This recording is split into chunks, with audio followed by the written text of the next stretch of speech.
My son just turned 18 years old. Best day of my life because he's one of the trios I have. I have 3 kids and he's the last. 18 years old, and that's a man that's in his 50s.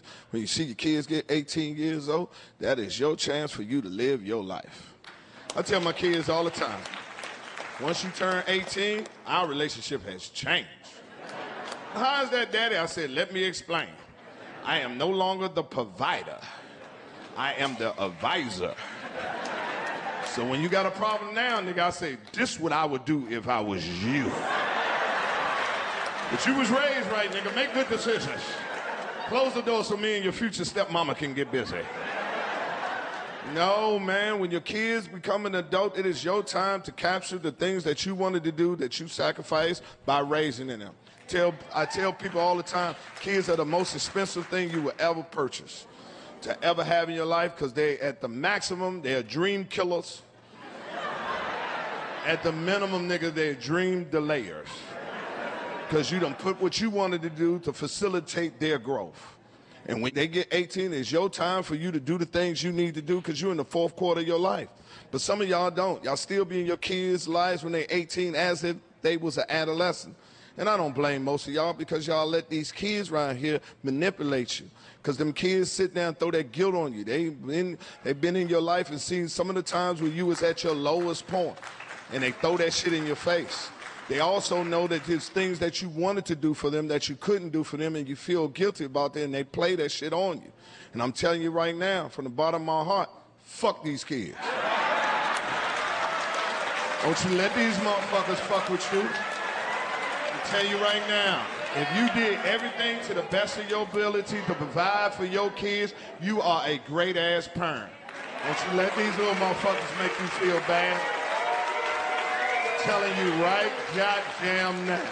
I wish one of my kids would tell me I'm not a great-ass father.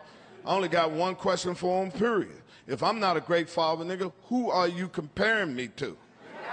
Who this mythological black man you think gonna make the sacrifices I did and all this for you like I did? Take you to all these activities, go to your basketball game, be there for 3 hours, and your ass don't even get in the game. Me and you sitting on the bench. You could have FaceTime me this bullshit. Sitting over there like you assistant coach and shit.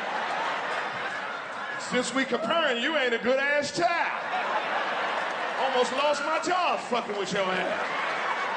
Fuck these kids. These ain't jokes. I had a time to spend time with my son and they make me learn that our kids are not built like us. My son don't have no swag, zero, nada, none. Told him the other day, let's ride, Clyde. This nigga like, who's Clyde, daddy? Get your ass in the car. I just want to know who Clyde is. Is he a friend of yours? No, nigga, you Clyde. My name Nathaniel. Open your mouth, let me swab you. You gotta understand, you can't raise your... But you ain't gotta put your hands on no kids. Your kids ain't doing what they supposed to do. I done found their Achilles heel. I know exactly what you can get, how you can get them. They ain't doing what the fuck they supposed to do. Found their weakness. No, it ain't the phone, no. All you need to do, turn that motherfucker Wi-Fi off. They on that shit like crack. I ain't lying to you. My son, he be upstairs, I be calling him, come downstairs. Nigga, act like he don't hear me. I don't even call him no more. He don't do what the fuck he supposed to do. All I do is unplug that Wi-Fi. And they come to daddy, we ain't got no signal. Signal, daddy, signal. I was playing Fortnite. I was really doing that. This nigga's cracking. Look at him. I ain't got no signal.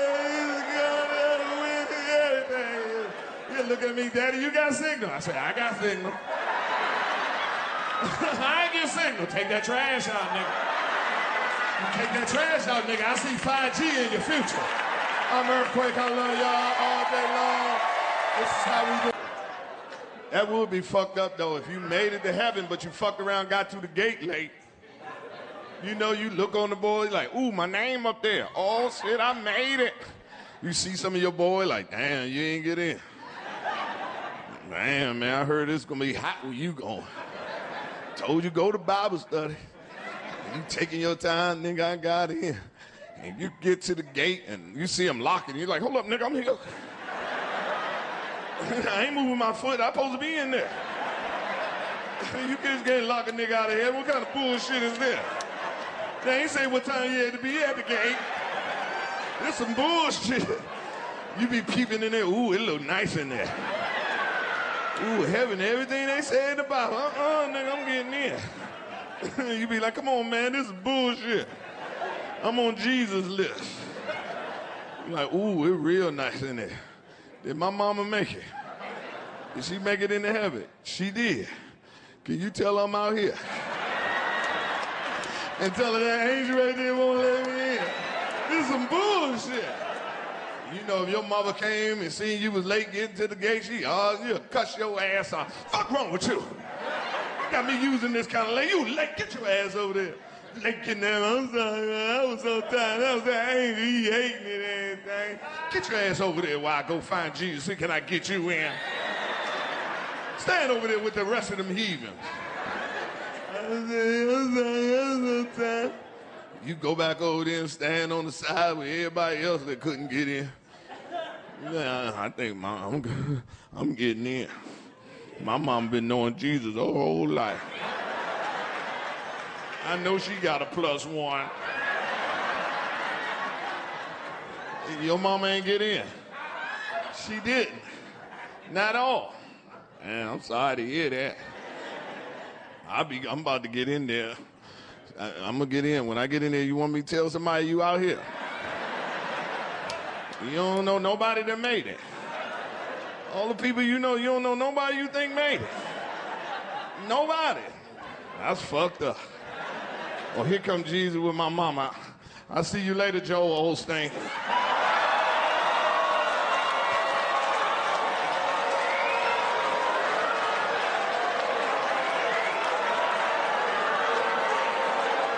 This is my Bible. Physical every year. This year was no different. Doctor came in. I said, how I'm doing, doc? He said, I got your lab result back. Everything is looking good. You just had one minor discrepancy. I said, what's that? He said, your PSA is high. I said, what's that? He said, that's an indicator of your prostate. You being a black man, prostate cancer is prevalent in your community. What I need you to do is go back and see the reception, make another appointment, come back. I'm going to do a prostate exam along with your physical. I'm running behind about a month and a half. I should be able to get to see you then. I'm like, fuck that nigga. We doing this shit today. I got Obamacare, nigga. Put that shit on the bill. Let's run that shit up before that Republican care comes. He said, you want to do it today? I said, yeah, I want to do it today. So I started rolling up my sleeves.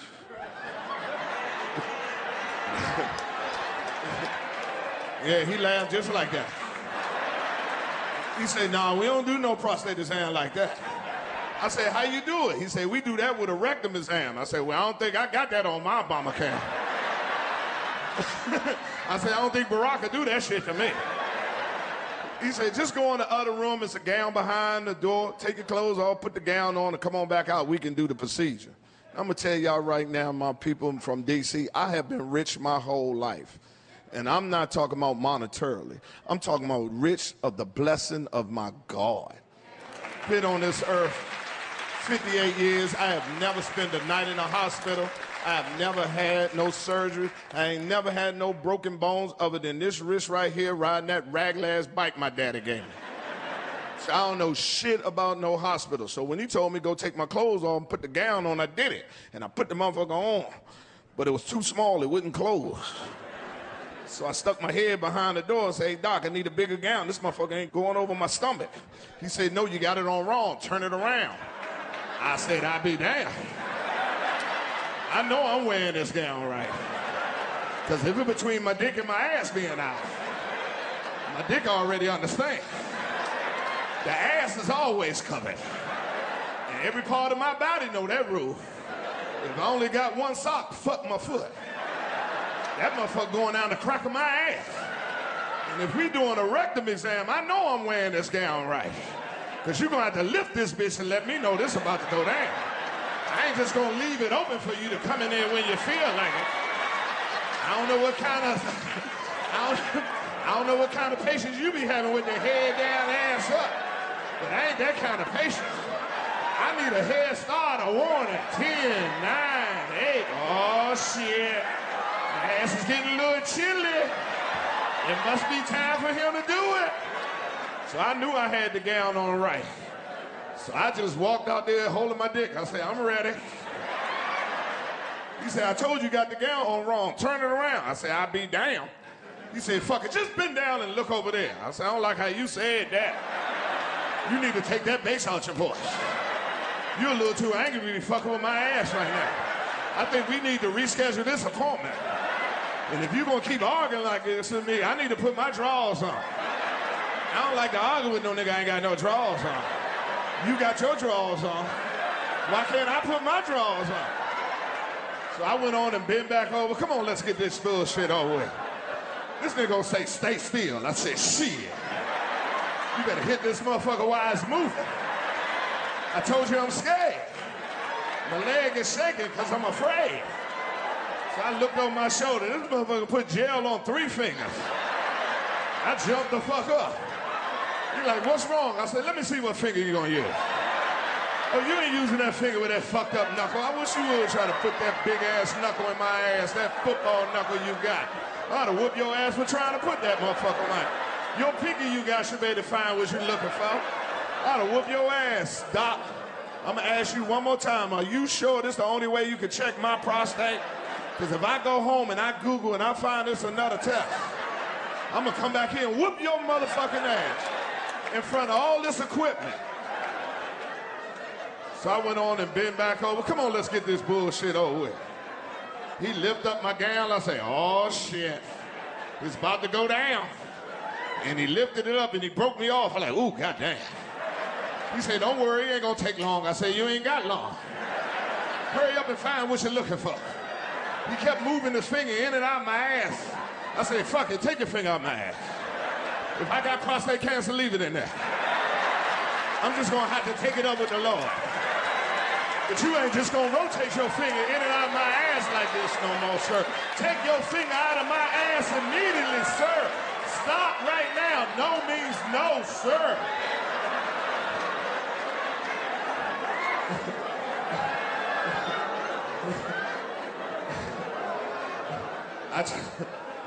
I got up, nigga, trying to fix my goddamn gown. He gonna take the glove off all seductively. One finger at a time. Gonna look me in the face. Give me a box of tissues, talking about wipe yourself off. Pull your drawers up. Follow me in the other room. I said, this nigga just assaulted me. I've been raped. I went and bought me a Me Too t-shirt. I went all to the meeting. I like, me too, bitches, me too. Y'all gonna hear what happened to me in that doctor's office. I got a story to tell. I left that doctor's office, ass just slippery. Slid all the way to the elevator. Couldn't even look another man in the face. I like, he broke me in there, he broke me in there. See the gay dude, I like, you a soldier. You could take a dick, I couldn't take a pinky. You tough, Swan, you tough. If you taking a dick every night,